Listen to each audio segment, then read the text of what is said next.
We're very excited that Juha Kahila has kindly agreed to join us today to share his knowledge about Finland's success in greatly reducing homelessness in that country.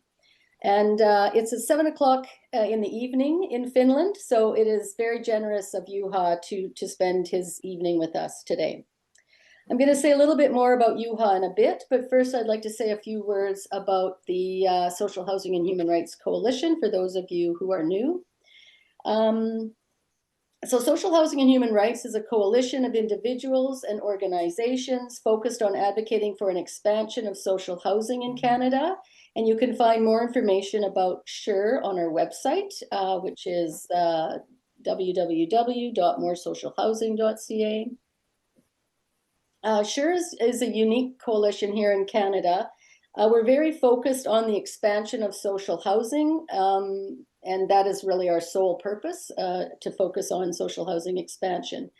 And just to be clear, social housing is not necessarily the same as affordable housing. Social housing exists outside of the market and cannot be used for speculation or to generate wealth.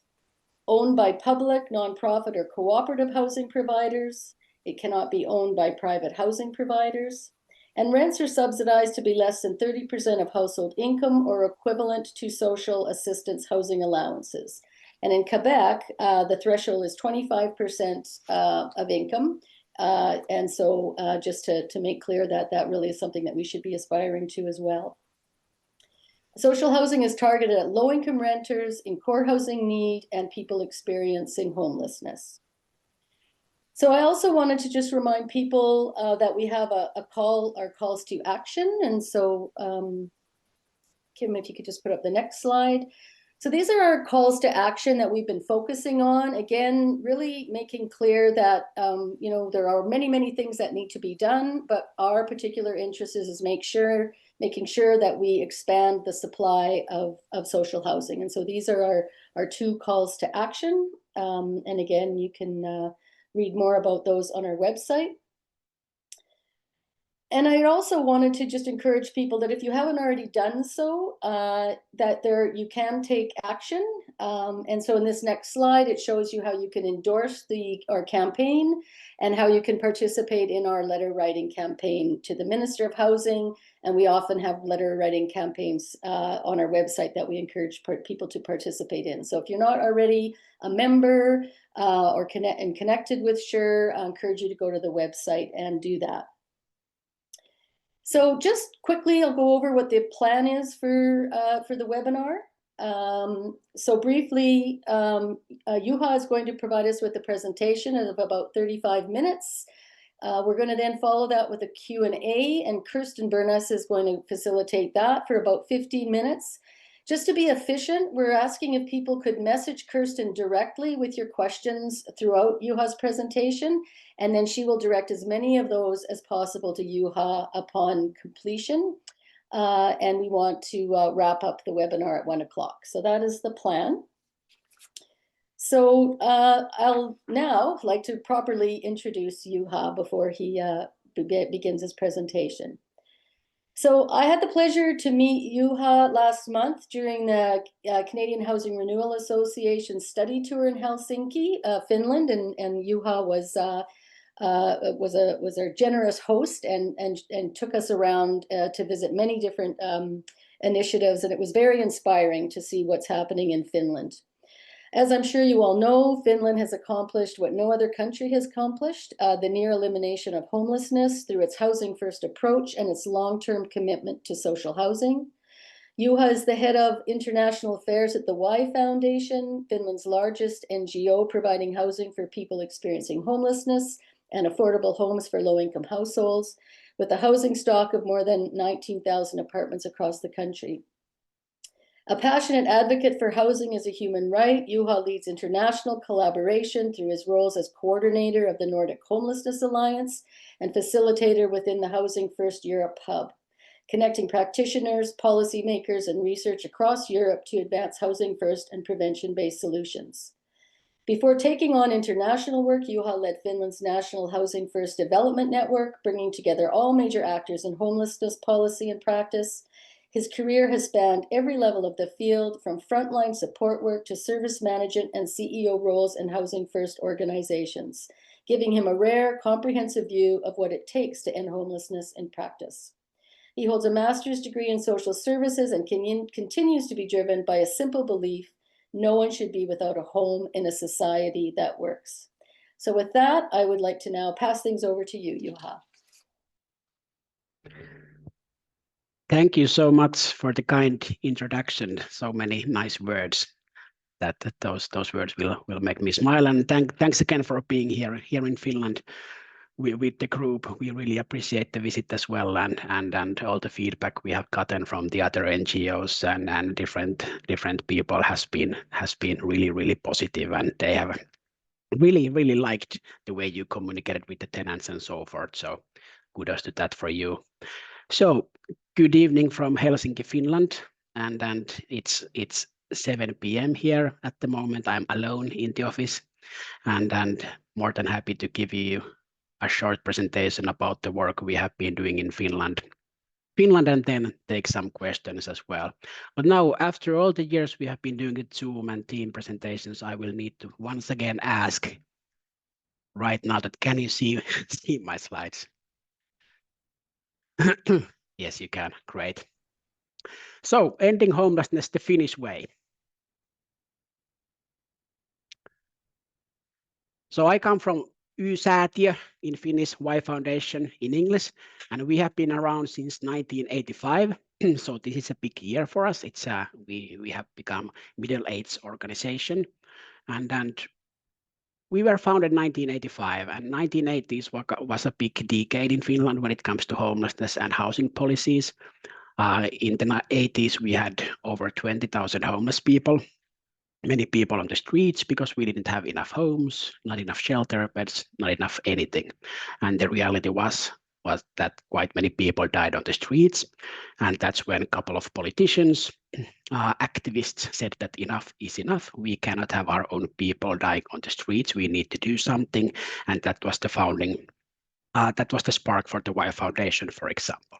So the whole purpose for the Y Foundation has always been that we will deliver homes for the people who need them the most. So that's why we like to say that we have been doing housing first more or less since 1985. And here I just want to mention that it's quite rare that there are the 5 biggest cities are the founding members of the Y Foundation. And that's a big deal for us, of course, and they are still in the board of the Y Foundation. So they still have a role to play in that sense. And trade unions and associations and institutions, Red Cross, for example.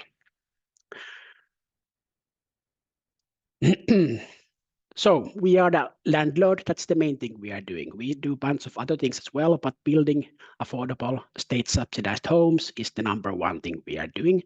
And at the moment we have, I think the number is already wrong, we have almost 20,000 apartments all around Finland.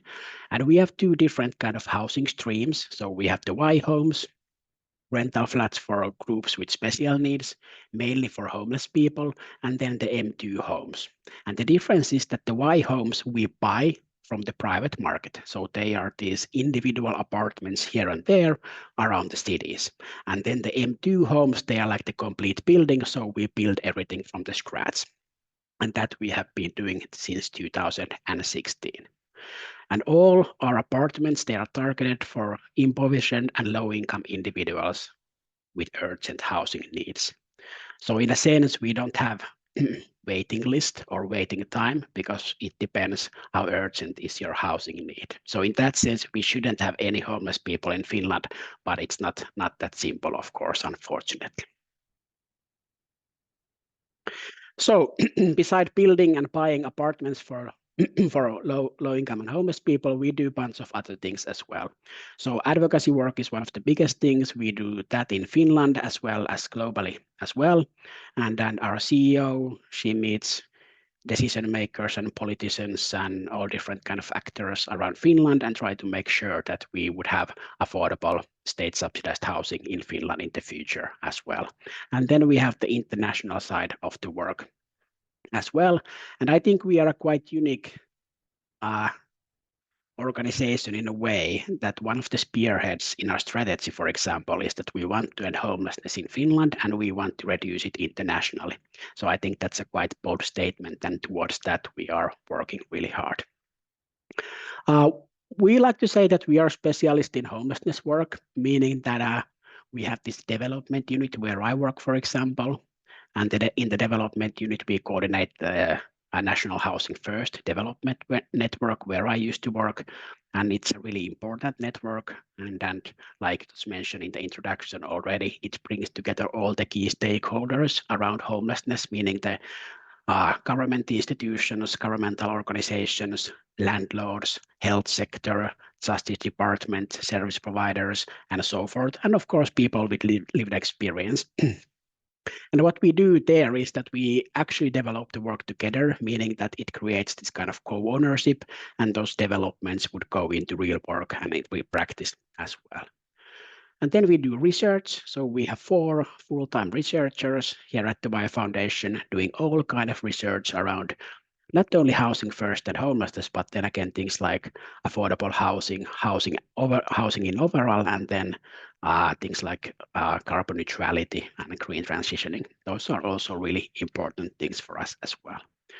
At the moment, we are Finland's 4th largest landlord, non-profit organization, no political strings attached whatsoever. So that's a Y Foundation in a really, really small nutshell. So this is one of our buildings I like to showcase every time I do a presentation, because I think it's a great building to show what you can actually do with state subsidized affordable housing. So they are not these gray boxes, even though this building is partly gray, but they are not gray boxes outside the city centers or in the outskirts of the cities. But this building, for example, it's near the city center on the waterfront. It's a beautiful neighborhood. It's called Dude Island in English, and it's a really beautiful neighborhood. And I used to live there myself back in the days as well. But in this building, we have 74 apartments, and then 25 are actually reserved for low-income rock musicians. Maybe the rock musicians, I have put these things because you can be low-income musician, but I like to say rock musician because then I can say it's the rock house, and I like the term rock house. But the name comes because we built this in cooperation with the Living Music Association. And back in 2009, they owned quite many radio stations, and they decided to sell one of the radio stations they owned, and they get quite a bit of money when they did that. And then they start to think about what they would like to do with the money, and they realized that not all the rock stars will make it big in Japan, and they also need affordable housing. And then they contacted us because they had no idea how to build or how to start developing this kind of housing project. So that was the spark, 2009. And 8 years later, the building was ready. So it took 8 years altogether to do all the planning and all these kind of things. Usually it takes 18 months or so, but this was a little bit different, and it's a growing neighborhood and quite new neighborhood. So those were the reasons for that.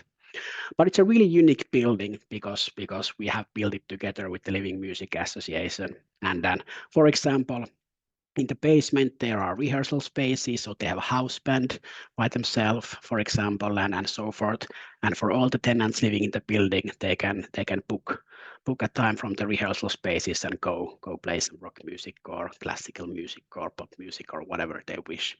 And then there is even a small recording studio, mainly for the lyrics, in the building, and of course rooftop terrace with a sauna, because you cannot have a building without a sauna in Finland. That's one of the ingredients for a happy life. But yeah, this is really unique building, and if you ever come to Finland and Helsinki, please let me know, so I will give you a tour in the building for sure. But overall when I'm talking about social housing, I'm talking about the state subsidized affordable social housing in Finland. So don't get confused if I use the term affordable or social. It means the same thing here in Finland. And of course, in Finland, many people say that we are in a lucky position, and I agree that we have quite sizable affordable housing stock. So 13% out of all the housing is state subsidized affordable housing. But then I always like to make comparison that, for example, Netherlands, that percent is 30%. In the city of Vienna, it's almost 60% state subsidized affordable housing. And then in the city of Vienna, for example, they have 11,000 homeless people. In Netherlands, they have, I think, over 30,000 homeless people at the moment. In Finland, we have less than 4,000. And the difference comes that, like I said, we always target those apartments for the people who need them the most. So we don't have the waiting list that anyone can sign their name into the waiting list, and when the time is right, you get the apartment no matter what is your situation, or if you even need the housing. So that has been one of the key things in Finland, that we target those apartments for mainly people who need them the most.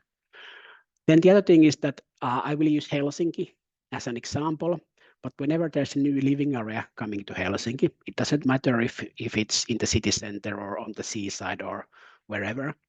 Actually, at the moment, they're planning this kind of new luxurious neighborhood in the seaside, or in this really expensive place. And the plan is to have not 25, but 30% state subsidized affordable housing in that new upcoming neighborhood. And that has been the goal in the big cities, that whenever there's a new housing area coming up, it should be at least 25% state subsidized affordable housing. It has been the best way to battle against segregation. Say, different kind of people with different income levels living in the same areas, sharing the same services, and it has worked really, really well. So how we build social housing? So state guaranteed the loans for 40 years. So that's a quite long time, and that enables that we are able to keep the rent levels affordable, or one part why we are able to keep the rent levels affordable for our tenants.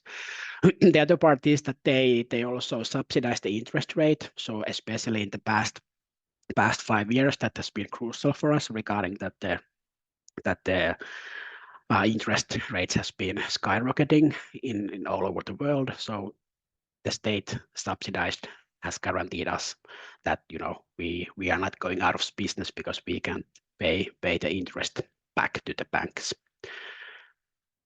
And the third thing is that in Finland, the cities, they own usually anything between 60 to 80% of the land by themselves, which means that they can do zoning by themselves.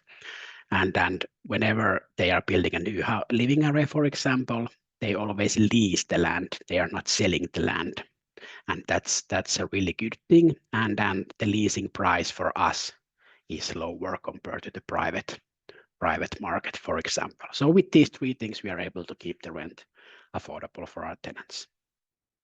And we have understood that social housing is a necessary social infrastructure, just like hospitals, roads, schools. We need to have affordable housing for people so they can actually live in the cities that we have built. And this is the new dial, it's a map, but it just shows that there is quite a bit of affordable housing. So all the turquoise and purple spots, they are affordable housing in that neighborhood. So this is an example.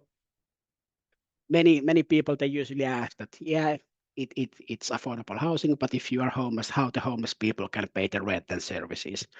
So in Finland, it goes like this. So if you don't have any income of yourself, so you don't have a work, for example, there are different kind of benefits that you can apply. So the usual suspects are the unemployment benefit, retirement income, basic social security assistance, supplementary assistance, and housing benefit. And these are universal benefits in a way that if for some reason I would lose my job tomorrow, I would be able to apply for unemployment benefits the following day and fill in the papers. And when I would receive the unemployment benefits, my income level would go quite a bit lower what it is at the moment. So then I would also be able to apply for the housing benefits regarding my income level. So these are all universal benefits, and it all depends everyone's living situation. Do they have a job? How much they are paying for their housing, and so forth. And regarding the services, people don't pay the services by themselves. They are being paid by the well-being service counties, and they take care of all the social services people get if they are homeless and they are in housing first, for example. And same thing as in Canada, we have the universal healthcare for everyone. This is an example of the housing benefits, how much you can get. And then the amount, it depends how much you have income, what is your housing cost, in which municipality category you are living. The number one is the Helsinki and the Helsinki metropolitan area, and what is the household size. But for one person living in a studio apartment, it can be max 394 euros. And then the maximum rent can be 565 euros. And if it goes up, if it's more than 565 euros, then all of that you need to pay by yourself. So if it's like 600, you need to pay the 35 euros from your own pocket guaranteed. And for couples, you can have housing benefits maximum 565 euros, and your rent can be max 808 euros. And if it's more, then you need to pay the leftover by yourself. But it always depends on the situation, which municipality you are living, and so forth. So it's really hard to say how much people are getting housing benefits on average, and on what income level you are entitled to apply for the housing benefits, because it really depends on each and everyone's own situation. So the housing benefit, it covers usually around 70% of the rent of the housing cost, so that 394 euros is 70% approximately from that 565 euros. And it's granted by the Kela, which is the social insurance institution of Finland, which is responsible all the benefits people can have. So it's one institution which is responsible of the benefits, and I think that's a good thing. And let's say 10-15 years ago, there were quite many different institutions giving out the benefits, and it was quite a hazard for people if they were receiving many benefits, so they needed to go in many different offices. So I think this is a good model that we have one place which take care of all the benefits. So homelessness. Finland has been the only EU country, I would claim, the only country globally where the number of homeless people has been going down quite steadily until last year. So first time in 12 years, the numbers actually went up a little bit. And I will explain later why that happened. But since 2008, we have been doing the housing first, and everything has been going quite well. But now we have some challenges on our hands here in Finland as well. But still the progress has been really, really stellar. So here you can see we have been doing the statistics since 1987. Same way, so it's point in time statistics. We do it once a year, every November, and it's the Ministry of Environment is responsible of organizing the statistics, and they are collecting all the data from the municipalities. So here you can see that the numbers have been going down quite a bit. And then I think here is two things to understand. 2008 is the year we started with the housing first, and then you can see that the numbers start to go down quite steadily. And then I would say that in the 90s, that's also 1991, 92, 93, big years in a way that, like I was explaining, and you can see here that in the 80s, we had almost 20,000 homeless people. And the state realized that we can get the numbers down when we just start building more affordable housing, and that's what the state did. So in the late 80s, early 90s, we start to build, tens of thousands of state subsidized affordable homes, and we were able to decrease the number of homeless people quite fast, meaning that we were able to house families, for example, and so forth. Social housing providers who try to lobby and advocate the government and local decision makers to start doing housing first in a big way. But in Finland, it was actually the government who had to advocate and lobby the service providers to start doing the housing first. So it was an interesting story in that sense as well. But yeah, here you can see that we've had different kind of goals when it comes to these national programs. So the first two programs, they were all about ending long-term homelessness. And that's when we started to renovate the existing shelters and temporary accommodation into permanent homes for people. Also doing a lot of training because it was a new way to work with the people. And I would say that in the social services, we had to move from having a monologue into a dialogue. And I think that's a quite good analog for the change.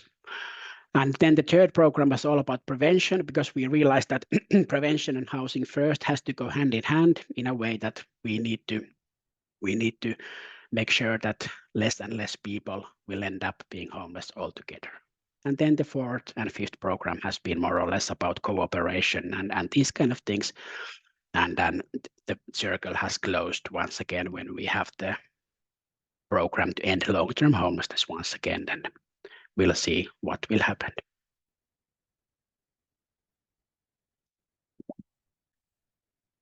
So this was and still is the systemic change we did. So before the housing first, we put a lot of money, a lot of resources into emergency response. So we built new shelters, new temporary accommodation, and all those things will do eventually is they will manage homelessness, but they can't end homelessness for anyone. So when we started the housing first, we started to put more resources toward housing and support, meaning that we would build, once again, more state-subsidized affordable housing, but then also renovate the existing shelters and temporary accommodation into permanent homes. And then we start to develop the prevention services, meaning that we would put more resources toward the prevention as well.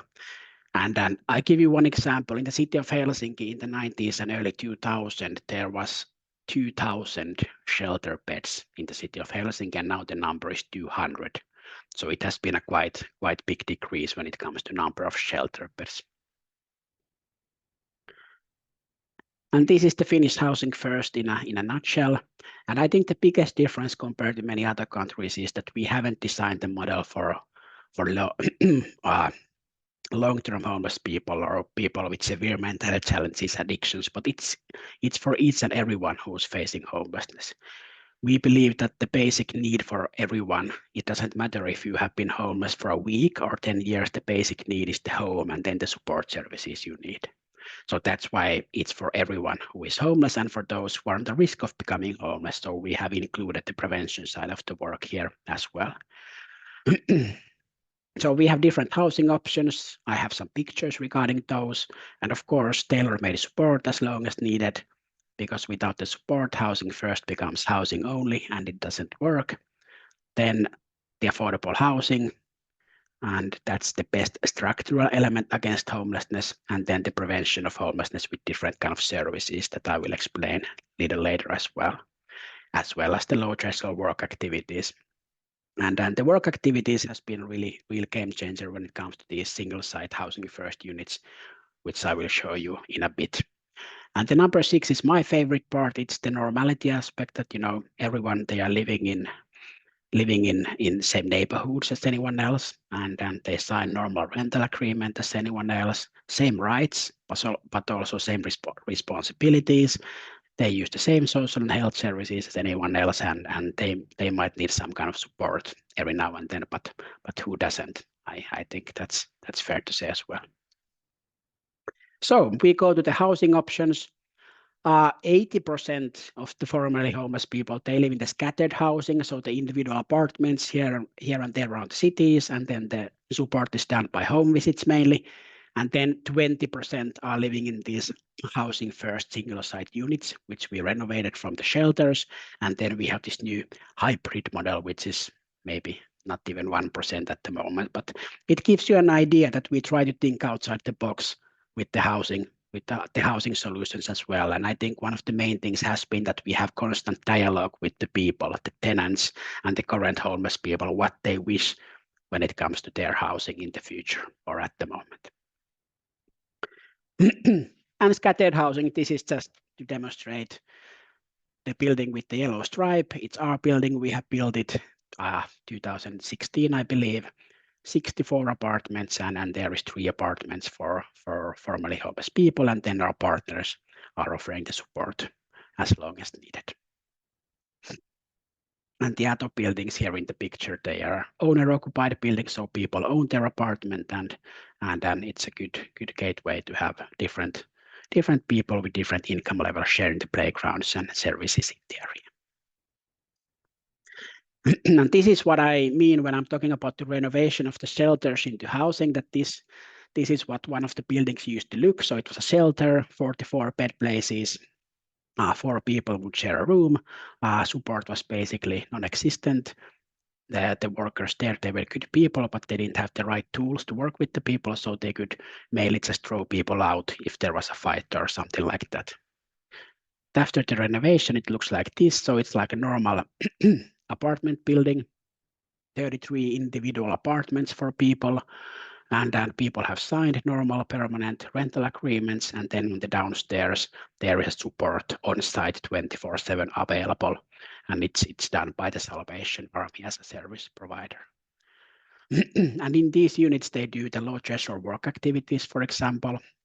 And it's a really low threshold, because the reality is that some of the people, they haven't been in work life in decades, or they have dropped out of school in the 80s or 90s or something like that. So people can, it's not mandatory to participate to work activities, but they can if they want, and it's really flexible. So you can work 1 hour a month or 1 hour a week or 1 hour a day or 5 hours a day, 5 times a week. And you make a little bit of money if you participate, and the work is really different. It's a huge variety what people can do. One of the main things are that they clean the building by themselves, the community spaces and so forth, and then they do a bit of the maintenance work. And then different units have different kind of things they can offer, but some of the units, they have, for example, heavy metal shops. They do t-shirts and woodwork, and they fix bikes and they fix computers and so forth. So it's a quite big variety what people can do. And then there's also a connection between the units and private companies, and the private companies can also order different kind of work from the unit. For example, IKEA and National Post Office are one of those, some of those organizations who do cooperation with the units. And then one of the crucial things they do in the units is the neighborhood work.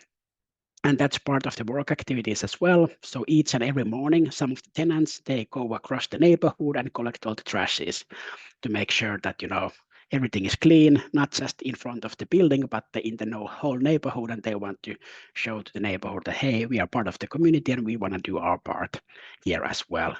And then the other thing is that they have open door days once a month or every other month, which means that each and everyone living in the neighborhood, they are welcome to go visit the unit, have a cup of coffee, have a chat with the employees or the tenants, and if they have some kind of fears, questions, or challenges, they can bring them up in those occasions.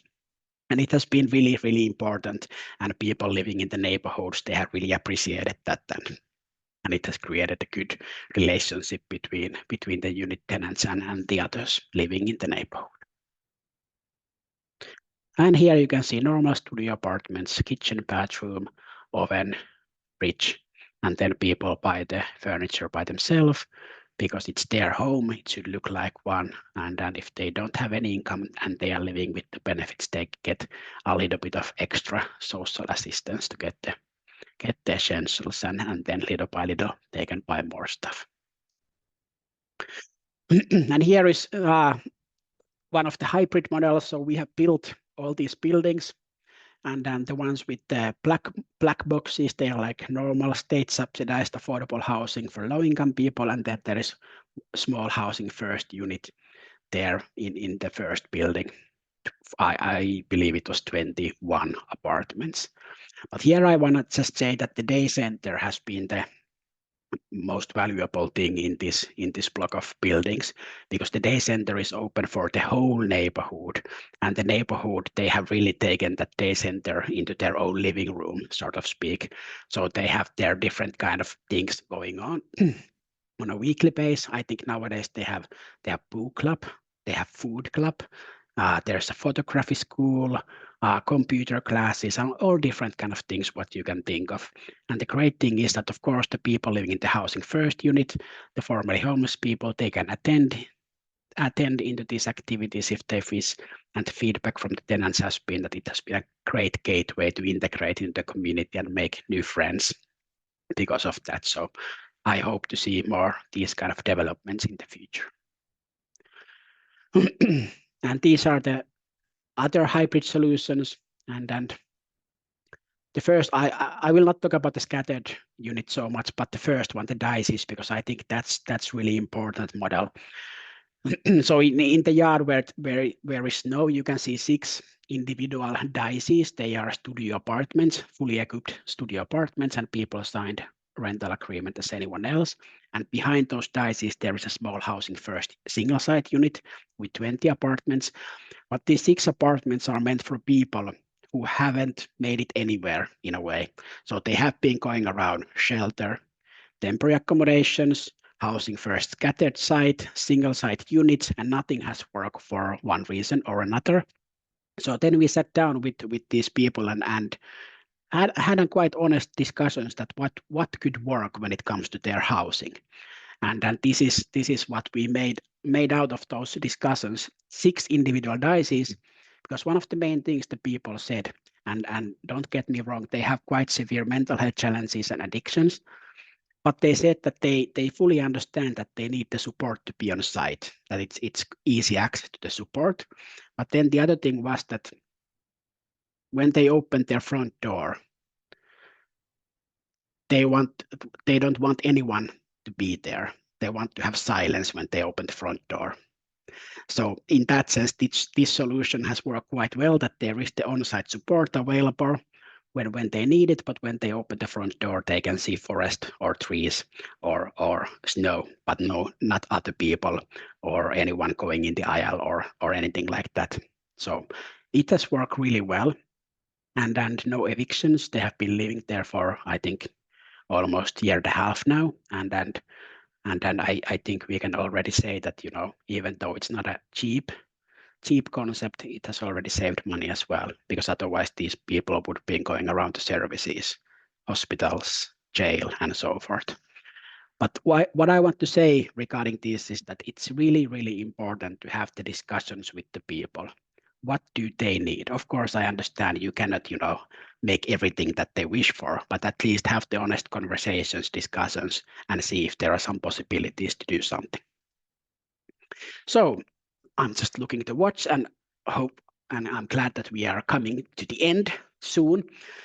So what has worked? For me, the systemic change, that has been the cornerstone. Without the systemic change, we wouldn't have housed 6,000 people and so forth. So the systemic change. So I'm really happy that the politicians back in 2007 and 8, they were bold enough that we didn't start housing first with a small pilot project here and there, but they went all in a way that in Finland, the housing first is not program or project.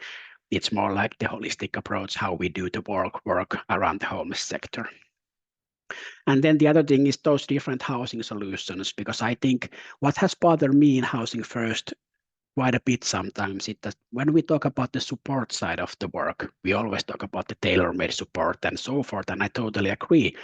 But then when it comes to housing, there is this kind of fit set that, one size housing should fit for all, and it should be scattered housing. And I'm strongly against that, because how we see things here in Finland is that, and we have evidence as well, that one size housing does not fit for all, and people need to have choices when it comes to housing. And like I said, 80%, they have chosen to live in the scattered housing, but 20% is quite many people, and they want to live in this housing first community-based settings. And they have told us that if they would have been given only scattered housing, they wouldn't have made it for one reason or another.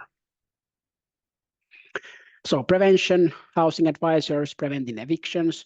So at the moment, there is a limited time law in Finland until 27 that each and every citizen in Finland should have access to housing advisors if they have some kind of problems when it comes to paying the rent or paying the mortgage, or they have some other kind of housing issues, and the housing advisors then can do everything in their power to make sure that people wouldn't get evicted.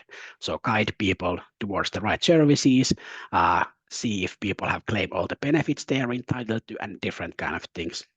And it has been a really, really powerful service. And each and every year they are preventing many thousand evictions, to be honest.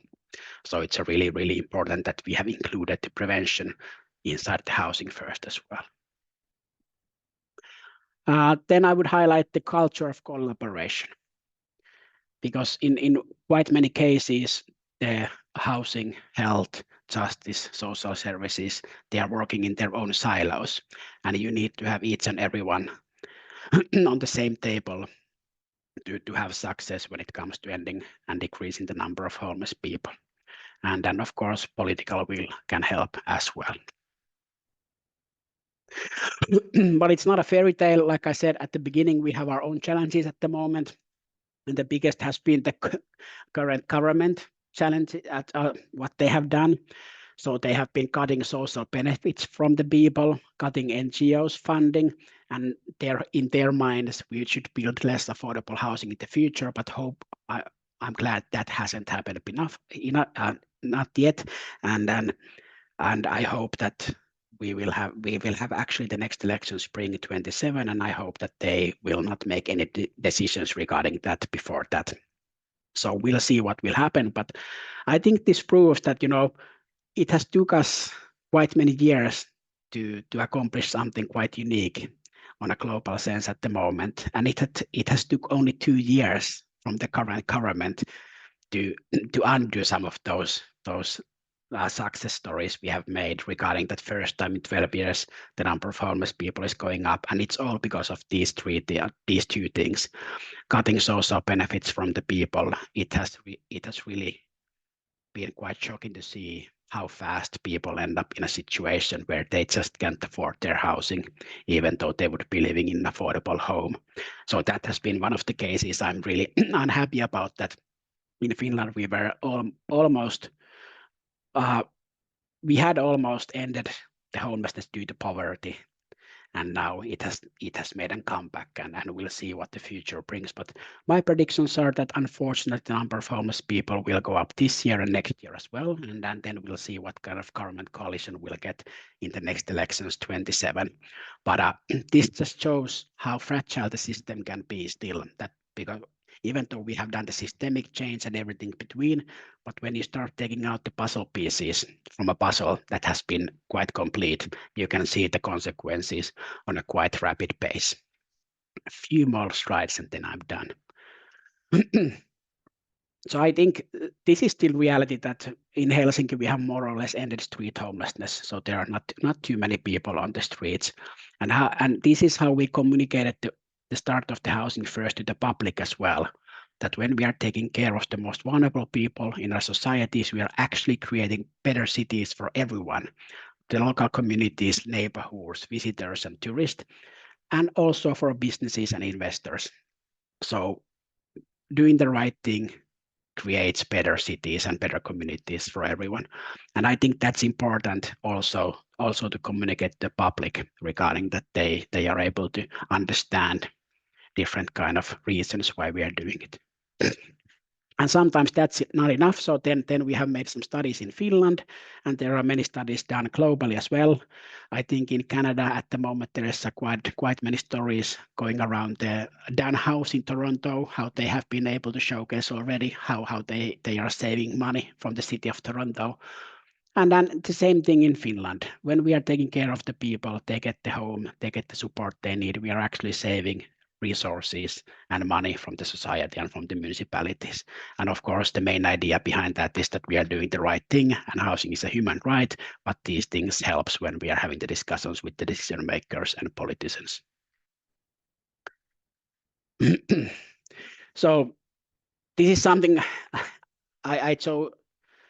I want to show each and every time, because I think this is so important, because we have many hundred visitors coming to Finland every year, high-level politicians, decision makers, mayors, and so forth. And the politicians, they usually have two questions: how can we save money, and what do we do with those who choose to be homeless? And then I have been working in the field of homelessness for 17 years now. I have been roaming around the globe, meeting hundreds of homeless people, formerly homeless people, NGOs, and so forth, and I have never met anyone who choose to be homeless. I have met quite many people who have lost all their faith and trust into the society, and if they would be given opportunity to have a home and a support now, they would not take it because they don't have any trust that the offer is deal. So the first thing is that you need to build a trustful relationship with the people, and it can take 1 week or 1 year or 2 years. But when you win the trust, then no one chooses to be homeless. So that's why I want to always showcase that we are actually choosing homelessness with our policies, and people who are homeless, they just have to pay the consequences of those policy decisions we are doing. And now, end of my monologue. We do a lot of collaboration with FEANZ and Nordic Homeless Alliance and Housing First Europe Hub and European Commission and Homewards, which is the Prince William's project in the UK. We are the only international partner in that one. I need to remember to say that because I promised to say that. And then if you want to know more about the Y Foundation and the work we have been doing in the housing first field, feel free to reach out to our website. You can find all these 3 wonderful books, and it's free to download, and they give a lot of insights when it comes to how we have financed all the programs and so forth. And then it's a good read for sure. Thank you.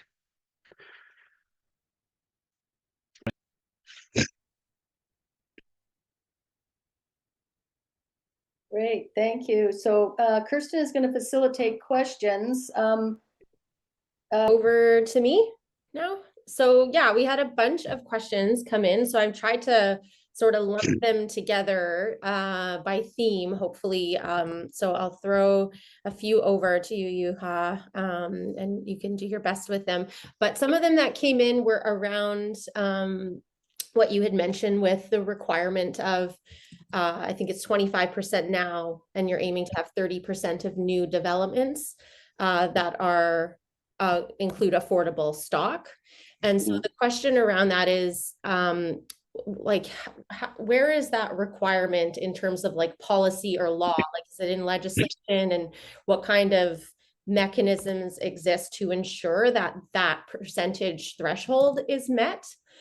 And I think another question that came in that's maybe similar or like tied to that is around whether there are any other sort of requirements that developers have around those affordable units, so for example, to ensure, they're not all the smallest unit in the building as a studio or bachelor, that maybe they would include, multifamily units, or if there's any other requirements that are attached to those 30% of affordable units. Yeah, well, that's an excellent question. And I think the funny thing is that there is no law, or there is not any kind of policy around the 25% of affordable housing. It's agreement between the biggest cities and the government, but it's sort of it's a formal agreement, but it's not a policy and it's not a law. So of course it can be a little bit of a shady situation when there's municipality elections, and if there's a new line of municipality decision makers and they don't want to build affordable housing. But I think we have such a long tradition when it comes to affordable housing in the big cities, example, that it's like mandatory expectation that there should be like 25% affordable housing in the new living areas. And I think, I don't like to bash our neighbor countries, but I think it has helped us a little bit when we have seen what has happened in Sweden, in some of the big cities, for example, where they have decided to build state-subsidized housing, not as much as we have built, but they have built it on the outskirts of the cities, creating different kind of challenges in those neighborhoods when it's only state-subsidized affordable housing and nothing else.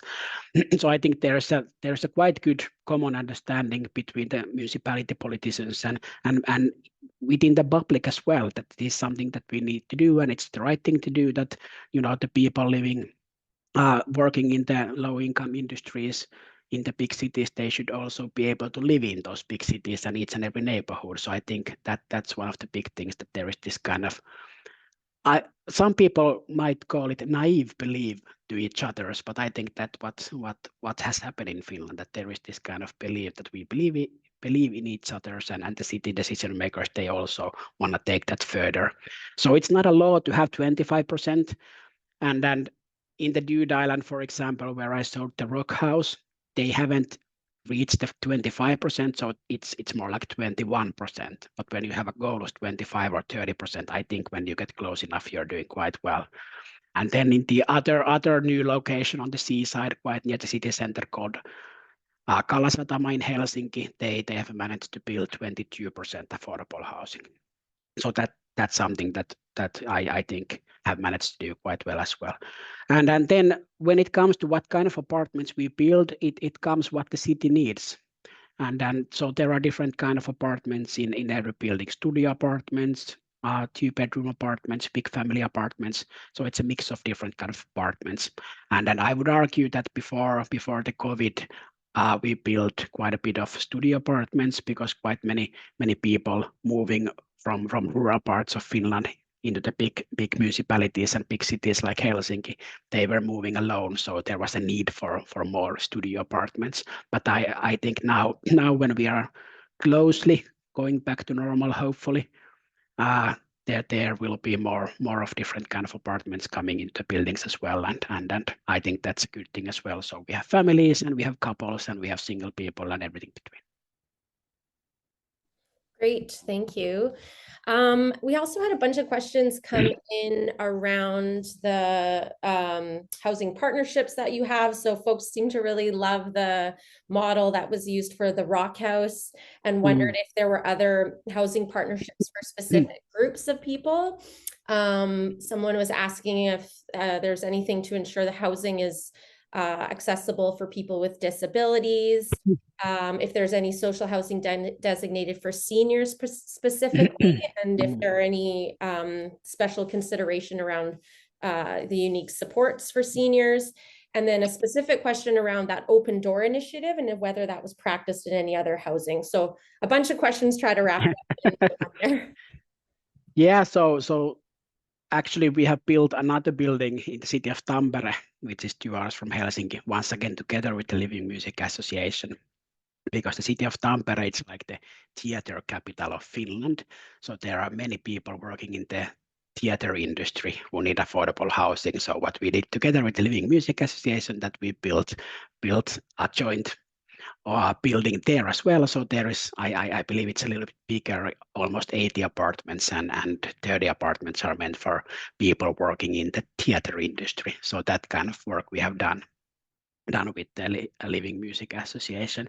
But then there is a lot of cooperation going on. I think, Shona, you were here and you visited the settlement apartments and you saw the block of generations, which brings together different kind of housing. So there is housing for students, housing for elderly people, and community-based housing in the same block, meaning that the students, for example, they can do different kind of tasks for the elderly people, going to the grocery store or help with the computer stuff and things like that. And when they do it, they get a little bit of discount for their rent. So these kind of things we have done quite a bit in Finland, and I feel like the block of generations has been a really good model, and I hope that we will see that kind of solutions in the future as well, because I think it brings together all the best side of the affordable state subsidized affordable housing and different NGOs around that. And what was the question after that? or with this, I already forgot. Oh yeah, no problem. Well, it talked about housing for seniors and whether the open door initiative was practiced in other Yeah, so we don't have housing first for seniors per se, because we don't have housing first for youth, and we don't have housing first for families because we only have housing first. And then the support is tailor-made for each and every individual's need. So we have seniors in the housing first, but we don't have different kind of organization, or we don't have that kind of housing first for seniors model, because we feel like there is no need for one. It would be a waste of resources to try to create different kind of housing first models for different target groups, when we can have the one model, and then we have different kind of organizations working with different groups. And that has worked really well. And then, for example, in the housing youth housing association services where I worked back in the days, we were working only with young homeless people. So I was doing housing first support work for young people and so forth. So there are different service providers and NGOs who are specialized to work with different groups of people, but we don't have the need or the desire to start creating different kind of models around the housing first. And then the open door thing. That's a good question. I think it depends. At the Y Foundation, we don't have open door days in our so-called normal buildings when it's like people going, or when it's buildings for low-income people, mainly working people, so forth. So in those buildings, we don't have the open door policy, because there is no stigma around the normal state subsidized housing, because we have been building those for 70 years. So it's part of the normal housing here in Finland, and then the quality has to be really good. So from the outside, you would never guess which one is like affordable housing and which one is private housing and so forth. So we haven't found the need, but I know, once again, in the Youth Housing Association, where it's all young people living there, it can be a bit of a different lifestyle, sort of speak. So for example, in those buildings, we had open door days once a month. So there was a housing advisor. It was for the people living in the building, of course. If they had some kind of troubles and problems or issues, they could go there and have a chat with the housing advisor, but it was open for the whole neighborhood as well. So, but I think the reality was that it was maybe one time that someone outside the building went to speak with the housing advisor. So it was mostly the tenants living in the buildings or nearby buildings who came and have a chat with different kind of issues. And then about accessibility, each and every apartment in Finland has to be accessible. It's part of the regulations. So 99.9% of the apartments are accessible for everyone. Great. Kim, do we have time for one more question? Yeah, of course. Go ahead. Well, somebody was asking about, what I guess, I mean, it sounds like obviously lack of housing was a big factor with the high levels of homelessness back in 1985. But I don't know if there was anything else you wanted to add around why there was such a housing and homelessness crisis at that time, and if you can speak anything to the current sort of demographics around people who are currently experiencing homelessness. Yeah, that's a good question. It goes around with the housing supply issue. So that was the main factor. So we didn't just, even though we were building state subsidized affordable housing, but we weren't building enough. So there was lack of housing was the main factor for that. And then second thing is that in the late 80s and early 90s, we had a huge national recession in Finland. So there was over 500,000 people without a job. And that created the situation where the government, they did a lot of cuts to the social benefits as they are doing now. So that led into a situation that quite many thousand people were without a home. And that I think the main difference between now and 80s is that in the 80s it was mostly middle-aged men with a drinking problem. The only middle-aged men with a drinking problem, that was like the main factor in the 80s, or of the people who were homeless. And nowadays, unfortunately, it's a broader